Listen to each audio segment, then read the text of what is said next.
Good morning, guys. Welcome to the Shades and a brand new video today. Now it's a lovely morning right now over here, so I wanted to make a video today. Now today's video is all about the Project Restart.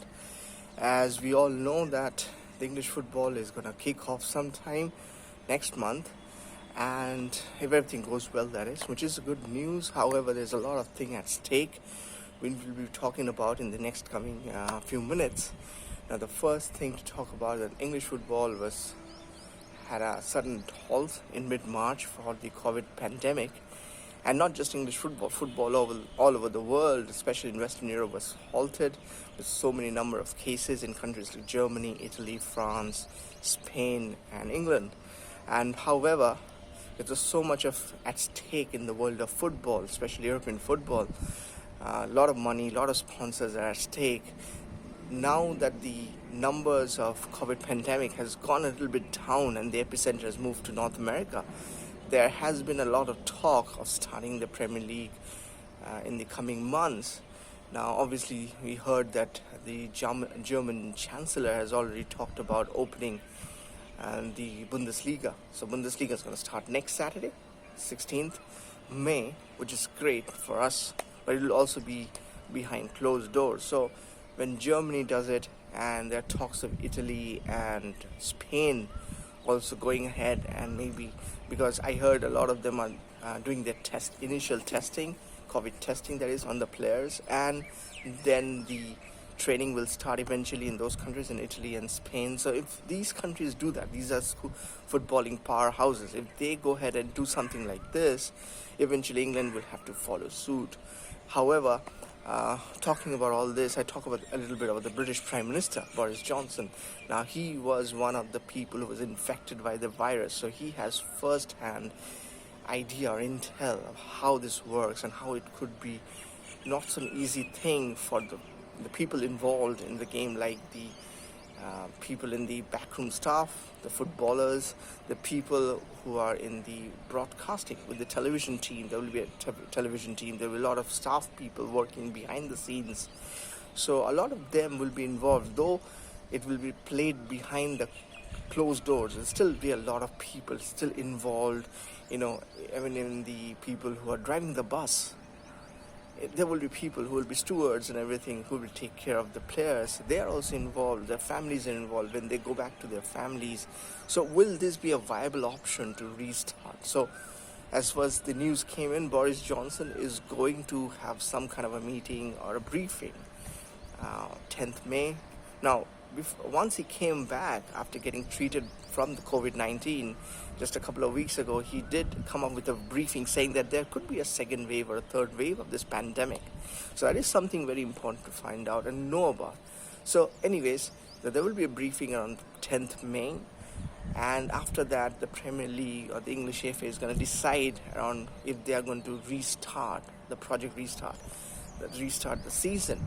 Now, if they do restart the season, they're saying June 12th could be a tentative day, which is almost like a month and a week away from now. But they can restart the season. There are about 97 matches to be played. They'll play it till August 27th, which is 1.5 months to complete the season. Now, football is such a big brand. There's so much of money at stake and so much of business. I mean, that is the only sport they're talking to reopen at this moment. If you look at the NBA, it's still a big money spinner in America, but still they are not opening. I don't see ice hockey, also big money spinner, not that it's big, but a big money spinner as well in North America. I don't see ice hockey has been reopened. But football, with all the money, all the sponsorships and the television rights and everything, obviously the people who are running the game have to make a call. There's a lot of stressful times for them because there's so much of money at stake at the end of the day. So there's a little bit of pressure on the governments to do this. Now, just coming back to the scene that in case the Premier League starts in June, there is talks about Spanish League will start around the same time. The English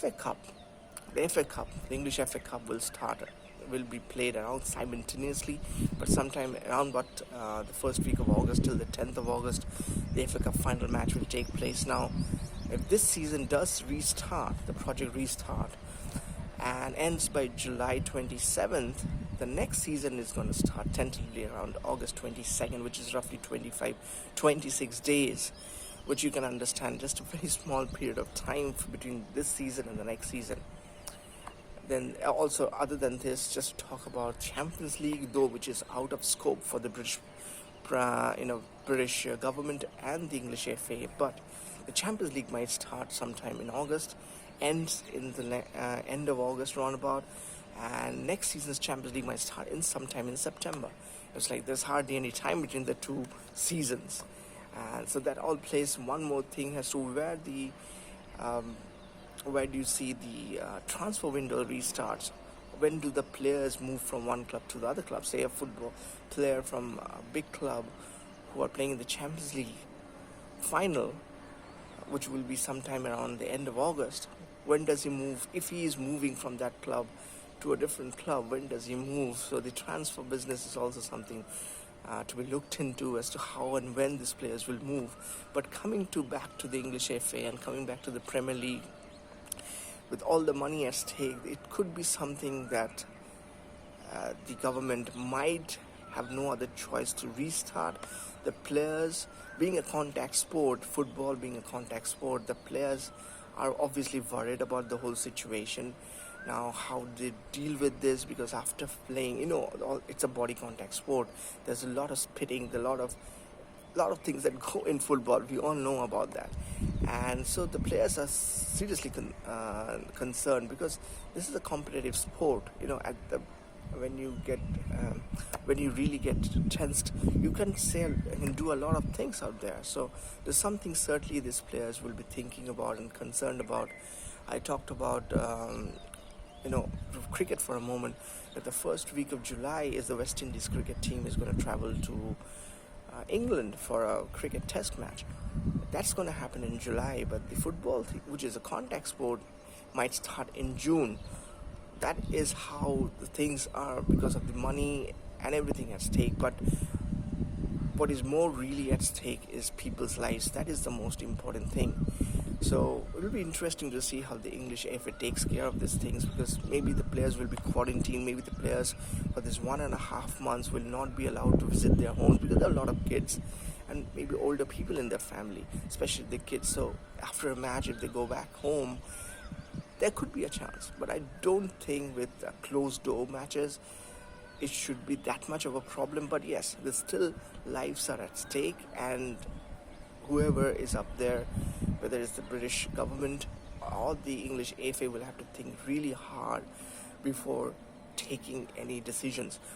We as football fans will love to see football back. We are already thrilled that the Bundesliga is back, so at least we'll have some football to watch. But still, it's a lot of concern and hope.